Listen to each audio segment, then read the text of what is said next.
در تاجیکستان 23 گنرال زیاد شد. برای قتل مردم بدخشان 10 نفر مدال گرفتند.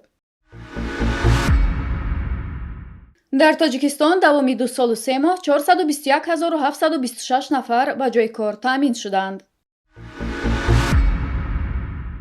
میخائیل گورباچوف، آخرین راهبر سابق اتحاد شوروی، شب گذشته در سن 91 سالگی در مسکو درگذشت. در قرقیزستان دو کارمند پلیس به تجاوز یک دختر 13 ساله ایبدار دانسته شده با حکم دادگاه به 15 سالی محکوم به زندان شدند. امامعلی رحمان، رئیس جمهوری تاجیکستان، بخشیده به 31مین سالگرد استقلال دولتی به 23 نفر راهبران و نمایندگان مقامات نظامی، امنیتی و سودی کشور رتبه‌های نوبتی مخصوصی گنرال لیتنانت میلیتسیا، گنرال مایور میلیتسیا، گنرال مایور، گنرال مایور عدلیه، رتبه درجوی مشاور دولتی عدلیه درجه 3، گنرال مایور خدمات گمرک و گنرال مایور خدمت داخلی سپرده است. همین طریق با امضای فرمان 180 کارمندان بخش‌های گوناگون حفظ حقوق، دفاع، امنیت و سودی با عنوان مکافات و افتخارنامه‌ها قدردانی شدند. همزمان رئیس جمهوری تاجیکستان از دوران وزنی ساخت و سازها در ارتش کشور یادآور شده گفته است که این بخش جامعه را ضرور است که حالا نیز بیش از هر وقت هوشیار و زیرک باشند.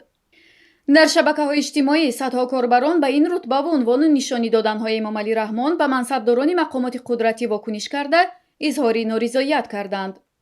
کاربران از حادثه‌های اخیر در بدخشان یادآور شده گفتند برای حکومت امروز قاتل بودن و غارتگری را بلد بودن قهرمانی است، اما هر کی دانش و حرفی گفتنی دارد خائن است. مورد به ذکر است که مراسم سپاریدن مکافات‌های دولتی همه ساله در عرفه جشن استقلال دولتی برگزار می شود که امسال 31مین سالگردش تجلیل می گردد. امامعلی رحمان، رئیس جمهوری تاجیکستان، دعوا کرد که در سالهای 2020، 2021 و 3 ماهه یکم سال 2022 در تاجیکستان در ساحه‌های اقتصادیات 421726 جای نوی کاری تأسیس داده شد که از این 156623 جای کاری دائمی می باشد. در مجلس نوبتی حکومت تاجیکستان تحت رهبری رئیس جمهوری کشور تاکید شده است که اجرای دورنمای مجموعه نشاندهنده‌های برنامه دولتی مساعدت به شغل اهالی تاجیکستان برای سالهای 2020، 2021 و نیم ساله اولی سال 2022 در سطح 99.8% تأمین کرده شده است. به گفته امامعلی رحمان، دوامی سالهای 2020، 2021 و نیم ساله یکم سال 2022 به مقامات مهنت و شغل اهالی 353402 نفر شهروند برای کار مراجعت نمودند.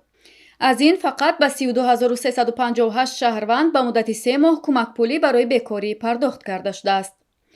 این لافهای به سر و نوگی رئیس جمهور در حالی است که طبق سرقانون تاجیکستان کشور اجتماعی بوده هر یک شهروند در حالت بیکار و جای درآمد ماندن حق دارد از دولت طلب کند که برای پر کردن سبد استعمالیش مساعدت کند.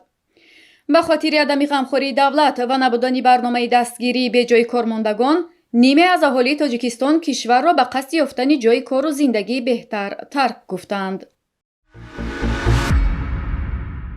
میخائیل گورباچوف، آخرین راهبر سابق اتحاد شوروی، شب گذشته در سن 91 سالگی در مسکو درگذشت. رسانه‌های روسی با تکیه به مسئولین بیمارستان مرکزی مسکو نوشتند که میخائیل گورباچوف پس از یک دوره طولانی بیماری سخت درگذشت. میخائیل گورباچوف که در سالهای 1985 تا 1991 قدرت را در دست داشت و راهبر اتحاد شوروی بود، او تقریباً همه 3 دهه عمر خود را دور از سیاست گذراند و پس از اقدام روسیه در همراه کردن نیم جزیره کریم به خاک خود در سال 2014 و نیز حمله نظامی این کشور به اوکراین، از مسکو و واشنگتن درخواست کرد که رابطه‌های خود را بهبود بخشند.